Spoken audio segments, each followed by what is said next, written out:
ICC में एक और अहम तरीन ओहदे पर इंडियन की एंट्री हो गई है और पाकिस्तानी फास्ट बॉलर अमेरिका में धूम मचाते मचाते अनफिट हो गए हैं। इसके अलावा पीसीबी ने एक बार फिर से डोमेस्टिक क्रिकेट का सिस्टम तब्दील कर दिया है और आपको बताएंगे कि मोल्टर ने लारा का टेस्ट रिकॉर्ड क्यों नहीं तोड़ा। इंडियन टीम ने कमाल किया है और इंग्लैंड को दूसरे टेस्ट में हरा दिया है। इसके अलावा वो मेल्बर्न में मुकाबले भी जारी हैं और बहुत सारे मौज़ूआत पर बात करने के लिए स्टूडियोज में हमारे साथ मौजूद हैं जाहिद मकसूद, मोहम्मद यूसुफ अंजुम, जबकि हमारा साथ देंगे सलीम खालिक साहब भी। सलीम खालिक साहब, आईसीसी के चेयरमैन के बाद चीफ एग्जीक्यूटिव भी इंडियन जो है उसको बना दिया गया है। 25 ममालिक से 2500 एप्लीकेशंस आई, तो सिर्फ उन्हें इंडिया नहीं मिला।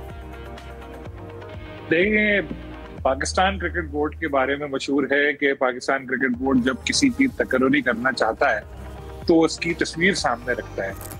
जैसे महरीन, अगर आपको किसी पोस्ट पे लेना होगा ना तो आपसे पहले पूछेंगे महरीन आपने कितनी तालीम हासिल की है, आपको कितना एक्सपीरियंस है, क्या क्या आपने काम किया है। जो आप बोलेंगी ना, महरीन ने लिखा मैं मास्टर्स हूँ तो लिखेंगे मास्टर्स चाहिए, महरीन ने लिखा मुझे 4 साल का तजुर्बा, बोलेंगे 4 साल का तजुर्बा, क्योंकि वो पहले डिसाइड हो चुका होता है। ज्यादातर अभी से नहीं, पहले से ही है कि किसको हमें इस पोस्ट पे रखना है। तो आईसीसी में भी अब ऐसा ही हो रहा है, पहले से ही तय होता है। आप कोई 2 महीने या 2.5 महीने पहले, या हो सकता है कि कम वक्त हो, कुछ ये आ चुकी है स्टोरी कि कौन आईसीसी का नया सीईओ आएगा, इंडियन क्रिकेट, क्योंकि अब तो आईसीसी को कहते ही यही है कि इंडियन क्रिकेट काउंसिल।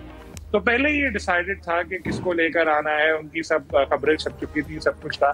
तो 2500 होती या 25,000 एप्लीकेशन होती, आना इनको ही था।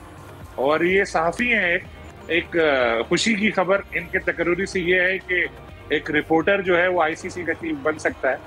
तो खैर चलें, हम लोग मेहनत करते हैं, कोशिश करेंगे, क्या पता कल कला को कोई पाकिस्तानी बने तो फिर हमारी भी लॉटरी निकल आए, आईसीसी में कोई काम मिल जाए। बहरहाल अब इसमें कोई हैरानी की बात यूं नहीं है कि इंडियन मीडिया ने ही काफी पहले ये डिस्क्लोज कर दिया था कि कौन आएगा आईसीसी करने या चीफ, और आहिस्ता आहिस्ता करके हर जो शोबा है आईसीसी का उसमें इंडियन भी आते जा रहे हैं। और मुझे तो वसीम खान के लिए अब थोड़े खतरे की घंटी लग रही है कि उनको भी शायद किसी दिन कोई प्रेस रिलीज आए कि खिदमात का उनकी तारीफ करते हुए उनसे कहा जाए कि अब नहीं रहे, क्योंकि अब पूरा आईसीसी को जय शाह जब से आए हैं तो पूरा आईसीसी के ऊपर कंट्रोल कर लिया। सही। अच्छा जाहिद साहब, जय शाह ऑलरेडी हैं, बड़ा डोमिनेट भी करते हैं, अब एक और इंडियन आ गया तो हमें कितना टफ टाइम मिलेगा और कितना फ़र्क पड़ेगा या नहीं पड़ेगा? देखिए, पाकिस्तान को तो आईसीसी की तरफ से पहले ही टफ टाइम मिलता है। और ये जो आपने अभी इंट्रो में भी कहा कि 25 ममालिक से 2500 दरख्वास्तें थी और 2500 में से उस शख्स का इंतखाब किया गया जो 2-3 माह पहले से इंडियन मीडिया बता चुका था कि इनके लिए राह हमवार की जा रही है और इनको मुंतखब किया जाएगा, तो उनको दोबारा मुंतखब कर लिया गया। जहाँ तक ये तल्लक है कि सिर्फ कॉम्पिटेंट इंडियन बंदे हैं या सॉफ्टवेयर में या आईटी में बहुत तेज़ हैं, उसकी कलई भी खुल गई है पाक भारत जंग में, जब जंगी जुनून छाया हुआ था भारत का। तो इससे पहले मैंने भी इंडिया का टूर किया है, हम बेंगलोर भी गए जिसको आईटी का शहर कहा जाता। हमारे जहन में भी एक बात बैठी हुई थी कि इंडियन दुनिया भर में जहाँ भी हैं आईटी में हमसे बहुत आगे हैं, साइबर नेट में हमसे बहुत आगे हैं। तो सारा कुछ तो सामने आ गया, इस जंग में जो 3 दिन की जंग थी उसमें सामने आ गया। तो जो है इन्होंने पहले एक जहन बनाया हुआ था कि इंडिया का ही बंदा लेना है, तो इंडियन को उसको में बिठा दिया। पाकिस्तान को यकीनी तौर पर टफ टाइम मिलेगा, लेकिन आने वक्तों में देखना होगा किस किस्म के फैसले किए जाते हैं। ऊपर जय शाह थे, पहले सबको मालूम है कि अमित शाह के बेटे हैं जो वहाँ के वज़ीर दाखिला हैं, तो वो भी कहाँ पाकिस्तान के हक़ में फ़ैसले करते हैं। अब दुआई करनी चाहिए क्योंकि मुकम्मल डोमिनेट है, क्योंकि इससे पहले कई दफ़ा हम कह चुके हैं कि इंटरनेशनल क्रिकेट काउंसिल नहीं है, वो इंडियन क्रिकेट काउंसिल है। और इसका सबूत ये भी होगा, हालांकि इस मौके पर अगर कम्पिटेंट भी थे तो इनके लेवल के भी 2-4 बंदे होंगे। उसको मिटाने के लिए, ये दुनिया को साबित करने के लिए कि हम न्यूट्रल हैं, किसी और मुल्क के बंदे को लिया जा सकता था और लेना चाहिए था। सही। अच्छा यूसुफ साहब, आपकी क्या राय है? आप क्या समझते हैं कि यहाँ भी क्या मैरिज का कत्ल हुआ? जी बिल्कुल, जिस तरह कहा जा सकता है कि इंडियन क्रिकेट बोर्ड नहीं बल्कि ये पूरा माफिया वो छाया हुआ यहाँ पर। और ये जो 4 रुकनी कमेटी थी उसमें हैरानकुन तौर पर जो उनके सेक्रेटरी थे बीसीसीआई के, वो भी उसका हिस्सा थे। इसके अलावा इमरान ख्वाजा जो डिप्टी चेयरमैन है आईसीसी के, उनका सिंगापुर से ताल्लुक़ है। उनके साथ साथ एक श्रीलंकन जो सदर हैं शिमी सिल्वा, वो भी इस कमेटी का हिस्सा थे जिसने गुप्ता साहब का इंतखाब किया था। और उसके बाद मैं हैरान हूँ कि जो बोर्ड मेंबरान हैं उन्होंने भी इसको ओके किया है।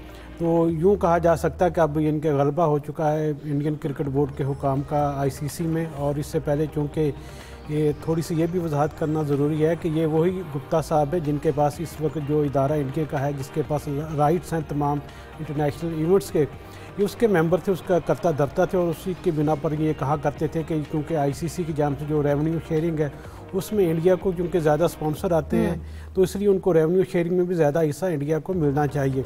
अब देखना ये कि चूँकि अब आईसीसी का हिस्सा बन चुके हैं, इतने तौर पर अब दूसरे जो बोर्ड हुकाम हैं उनको इस जानब तवज्जो देना होगी कि ये ख़ास बंदे थे जो जयशाह के थे, उनको उन्होंने यहाँ पर लाभ बिठाया, तो अब जो फैसले होंगे इतने तौर पर बीसीसीआई के हक़ में ही होंगे। तो इस पर पाकिस्तान क्रिकेट बोर्ड को भी इतने तौर पर भी आवाज़ बुलंद करनी चाहिए, दूसरे जो हम ख्याल बोर्ड उनके साथ बातचीत करनी चाहिए कि सिर्फ ये गुप्ता नहीं है बल्कि इससे पहले जो इवेंट्स के जो प्लानर होते हैं आईसीसी के, उसमें भी इंडियन जो अहम अहदे पर शामिल हैं, और उनके साथ साथ जो कमर्शियल का इदारा है इंडिया आईसीसी का, उसके करता धरता भी इंडियन ही है। तो मजमूई तौर पर एक बड़ी तादाद जब अब आईसीसी का हिस्सा बन चुके हैं जिसमें ज़्यादातर इंडियंस हैं और तमाम फैसले वही हो रहे हैं जो जयशाह चाह रहे हैं, तो यकीनी तौर पर पाकिस्तान क्रिकेट बोर्ड के साथ साथ दूसरे बोर्ड हुकाम को भी अपनी आंखें खोलना होगी कि अब ऐसा नहीं होगा कि तमाम फैसले वही हों जो इंडियन क्रिकेट बोर्ड के हुकाम चाहते हैं। यूसुफ साहब, आपने अभी कहा कि पाकिस्तान को बोलना चाहिए, पाकिस्तान के बोलने से क्या कोई फ़र्क पड़ेगा? देखिए, आवाज़ ज़रूर बुलंद करनी चाहिए कि जो तब्दीलियाँ हो रही हैं इसमें आईसीसी के जो मामला हैं उसमें यकीन तौर पर इंडिया का जो दखल है वो बढ़ता जा रहा है, तो इस पर किसी को तो आवाज़ उठानी चाहिए, क्योंकि सिर्फ अगर चुप रहेंगे तो फिर वही होगा जो इंडियन क्रिकेट बोर्ड चाहता है और जो आईसीसी के जो करता धरता वो चाहते हैं। इसलिए मेरे ख्याल में पाकिस्तान क्रिकेट बोर्ड को भी यकीन तौर पर इस बारे में थोड़े बात करनी पड़ेगी, दूसरे जो बोर्ड ममालिक है उनको भी अपना हम ख्याल बनाकर इस आवाज़ को यकीनी तौर पर एहतजाज करना चाहिए कि इतनी बड़ी तादाद में क्या दुनिया में सिर्फ इंडियन ही ऐसे हैं जो इस मेरिट पर उतरते हैं पूरा, क्या उसके अलावा दुनिया में कोई ऐसे लोग नहीं हैं जो इस ओहदे पर काम कर सकते हैं। जयशाह को भी थोड़ा सा अपनी जो सोचना चाहिए कि इस तरह उन पर पहले ही उंगलियां उठ रही हैं जो अपने जो फैसले किए जा रहे हैं आईसीसी में इंडियन के जो उनको फ़ायदा देते हैं, तो उनको भी थोड़ी शर्म थोड़ी हया करनी चाहिए कि अगर ऐसे बंदे वो लाते रहेंगे इंडियन क्रिकेट बोर्ड में तो इतनी तौर पर उन पर भी उंगलियां उठेंगी और दोबारा जो एक लॉबी एक काम कर रही है इंडिया की आईसीसी में, उसको भी इतनी तौर पर आवाज़ें बुलंद होंगी कि ऐसा नहीं होना चाहिए। ये सिर्फ इंडियन क्रिकेट बोर्ड की ये जागीर नहीं है आईसीसी, ये तमाम मेंबर ममालिक की मुशावरत से उनकी रजामंदी से इसमें फ़ैसले होते हैं। इतनी तौर पर आने वाले दिनों में मज़ीद ऐसे कुछ लोगों को भी हम देखेंगे जिनका तल्लुक़ इंडिया से होगा। सही, आने वाले कुछ दिनों में भी हम कुछ ऐसे लोगों को देखेंगे, देखते हैं क्या होता है।